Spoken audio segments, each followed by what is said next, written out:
If you live your life in expectations, that's what happens to you.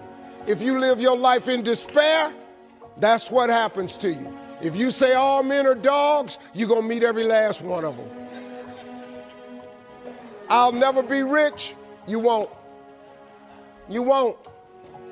The moment you change the frequency that your tower emits, the moment you change that frequency, different things come back to you. I'm telling you this how it works. I'm going to just say this fast as I can. I'm going to let you go. If you change your attitude, you change your altitude. Listen, the reason you came to this show today was to be entertained. But a lot of y'all came to this show, and I ain't because you needed to hear this. All I am is a piece of conduit. I'm a piece of pipe. God just tell me what to say. I don't pick what I'm going to say at the end of the show. God just tell me what to say. Somebody in here needed to hear this. Somebody, you just needed that little moment, man, to get you to thinking a little bit differently so you can get the life God got for you. God wants to show you off. He wants people that he can use as an example and say, hey, this is what I do for people. If you call on me and you believe in me, this is what I do for people. I raised my hand a long time ago. Use me. Show them how you take an old hoodlum. Tell them how you take a street boy. Show how you could take somebody ain't got no education. Take me. Take somebody that don't even talk that good. Take somebody who flunked out of school on his third marriage, lost everything, lived in a car for 3 years. Take me and show somebody what you can do through me. Guess what he did? He picked me up. He put me in a world I knew nothing about. God will do the same thing for you. Change your attitude, you change your altitude. Life seemingly does not wish to waste success on the unprepared. Life says, why waste a fortune on this person? They're not prepared to do the right things with it. They're not prepared to use it wisely. If a fortune was bestowed upon this unprepared person, it would probably be wasted. The people that could have been touched won't be touched. What could have been done won't be done because this fortune will have been wasted on the unprepared person. So not only look for fortune, not only look for the promise, but prepare yourself. And ask of yourself, what can I do to make myself ready? Because remember, life was designed not to give us what we want, not to give us what we need, but life was designed to give us what we deserve. Every value in life must be paid for, and those that pay are the ones that get it. It says those that give receive. Someone says, I wish to receive, I wish to receive. You don't have to concentrate on receiving. Just become a good giver. It says those that search will find. Someone says, well, I need to find some good ideas to help change my life for the future. Then to find good ideas, that doesn't come because you need them, because it comes because you search for them.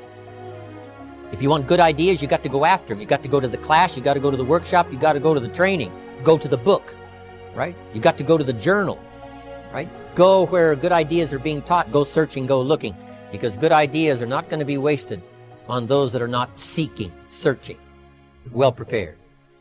So, prepare yourself to be ready for fortune when it comes, to be ready for challenge when it comes, to be ready for opportunity when it comes. Opportunity comes along and passes by the person that is not well prepared. I want to prepare myself this year for next year. Yes, I wish to be effective this year, but I'm also thinking of ways, how could I be better? How could my ideas be more powerful? How could they be sharper, more clear? How could I reach some people next year that I perhaps can't reach this year? I haven't reached deep enough into my own soul to affect some people. Some people just pass by and say, hey, what a good speech. But how could I make it stronger than that, deeper than that, more powerful than that? I cannot be as powerful as I could be next year. You know, you can't go to the 10th grade in the 5th grade. You just got to go through the grades. But the more you are prepared, when the 10th grade finally comes, now you can cash in and get 2 times, 3 times, 5 times more value from it by being prepared. I want to do my best this year for Herbalife, but I also want to get ready for next year, 1999. And then when the year 2000 comes, at the turn of the century, I want to be well equipped by language, by instinct, by temperament, by personality, by influence, to really be valuable. That's my goal. I'm sure it's your goal.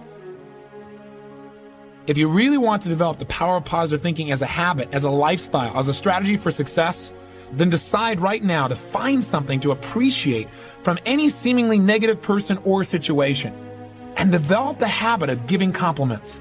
See, if you really want to have some more positive feelings in your life, you got to keep focusing on what's right. You got to get curious. And most importantly, you got to find something to appreciate even in the tough times. Because in reality, as we've talked about so often before, the toughest times in your life sometimes provide you with the real resources to change your life.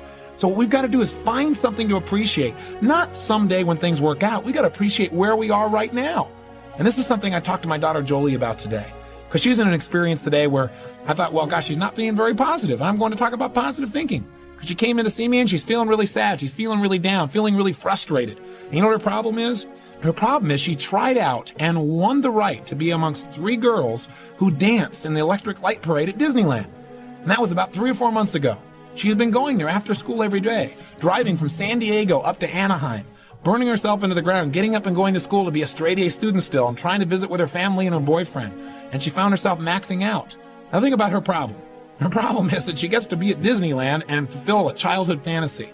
Her problem is that she loves her family and wants to be with them as well. Her problem is she loves to be at school and really do that. Her problem is she has so much abundance that she has to figure out how to get it all in one day and she can't do it. And she's physically burning out. That's her problem. And you know what? She says, gosh, I want to be home. I want to be with you guys and all these things. I don't want to miss out on all this great time we have together. I want to be with you guys. I said, but honey, look what you're doing. She goes, yeah, I don't want to miss out on Disneyland either. I don't want to miss out on my career and what I'm doing and what's going on. What's the problem? The problem is she's finding out what's negative in both situations. She's focusing on what she doesn't have instead of what she does have. Now, I could be negative about that and say, gosh, be more positive.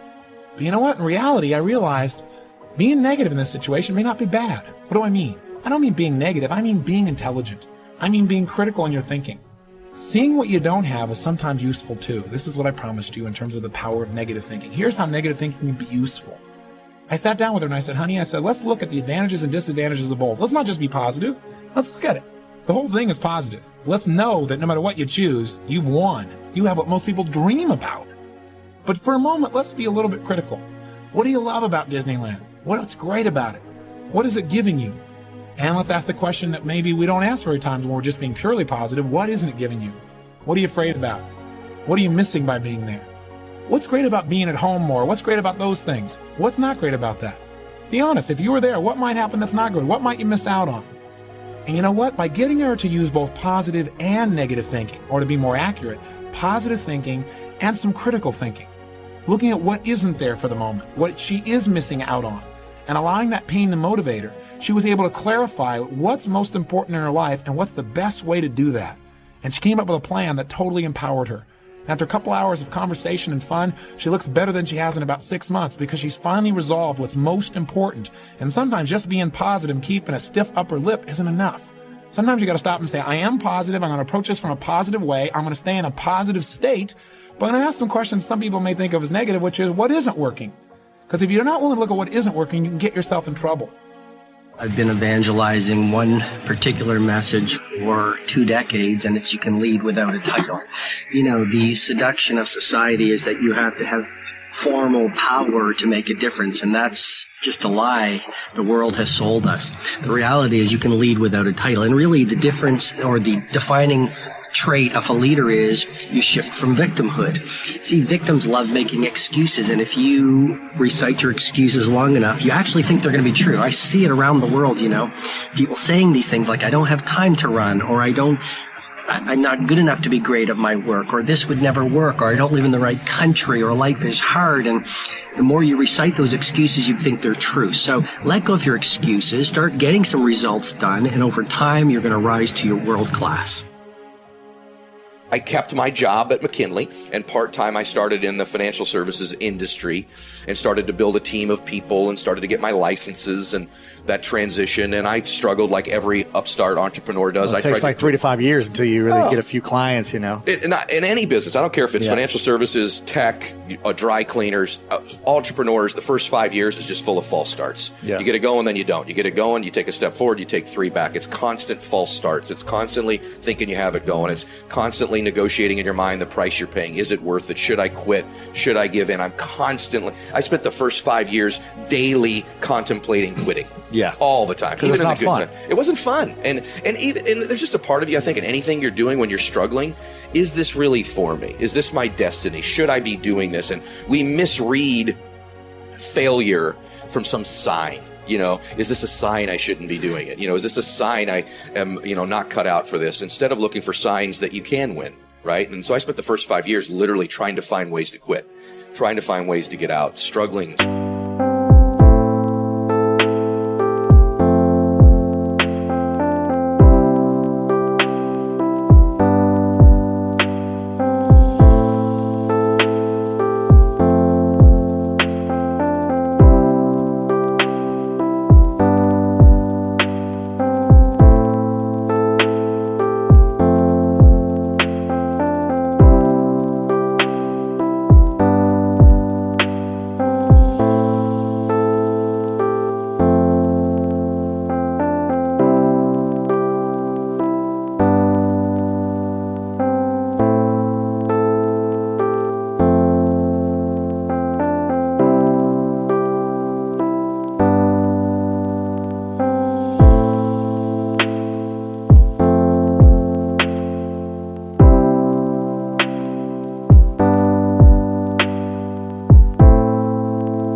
Struggling, and I went broke. I lost a car. I had the water turned off in my place. I bought my first house. I ended up having it foreclosed on eventually. So I'm not that house with the unicorns that you saw, right? Or my beach place. Like, that's all the after. People don't realize that there were just years and years of grinding and struggling and worrying in the beginning. And then I made some mental changes and some shifts that altered my life then again.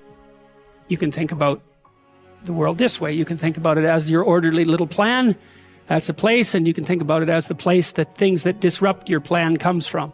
That's another place. This is a bigger place than this, because there's an endless number of things that can disrupt your plan, and only a tiny number of them that can, that will help you work it out. So part of the question then too is, like, are you the friend of your plan, or are you the friend of the thing that disrupts your plan?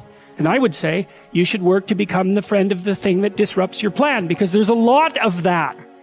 And then if you become the friend of the thing that disrupts your plan, then you start to develop strength in proportion to the disruptive force. And that's really what you want. You want to be able to implement your plan, obviously, but you want to be able to take on the consequences of error and learn from it. And then you win constantly, because even if something goes sideways, you think, there's something to be derived from this. That's wisdom, fundamentally.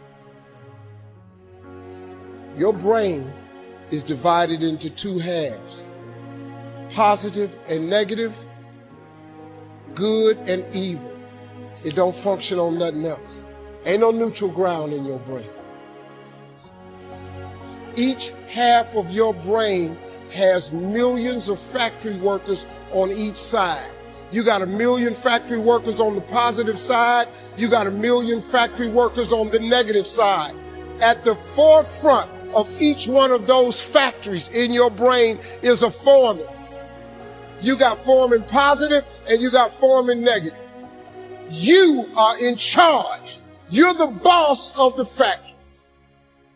You wake up in the morning and you say, man, I don't feel myself today. I got up on the wrong side of the bed. Foreman negative hears that. He steps to the front. He said, what did you say? You say, I said I woke up on the wrong side of the bed today. I'm not myself. He says, you got it right away. He said, hey, the boss just woke up and said he's not a morning person. He's having a bad day today, and he ain't feeling himself. Let's get to work. The million factory workers start producing thoughts to justify what you just said. So now guess what? Man, I hate my alarm clock went off this morning. I got to get out here in this traffic.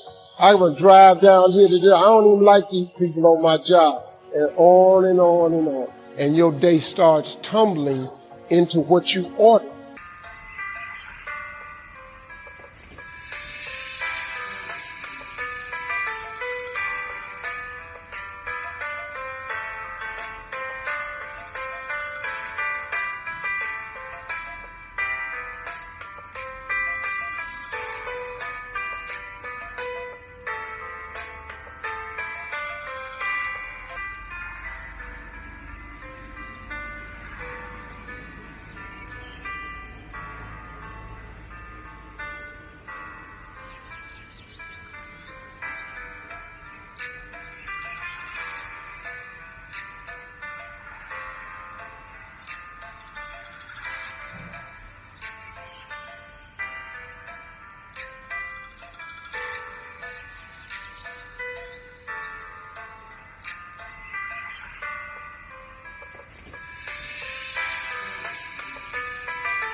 At the top of the day. You could wake up in the morning and you say, you know what? Today is going to be a great day today. I expect something really good to happen for me today. Forming positive turns around and go, all right, let me have your attention. The boss is having a great day today. He's expecting some wonderful things to happen. And man, let's get it going. And they start manufacturing thoughts. Same brain. Man, this is going to be great today.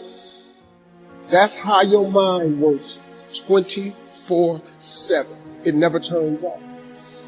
You have got to change the way you think. It is the whole determining factor of where you go in life. We are all where we are today because we thought ourselves to this position. If you don't like the position, think yourself out of it. Change your attitude, you change your altitude. It's not about your aptitude, it's about your attitude. 120%. Give it all you got. Because often in life, you will never get to the next level just off talent. A lot of it has to do with attitude.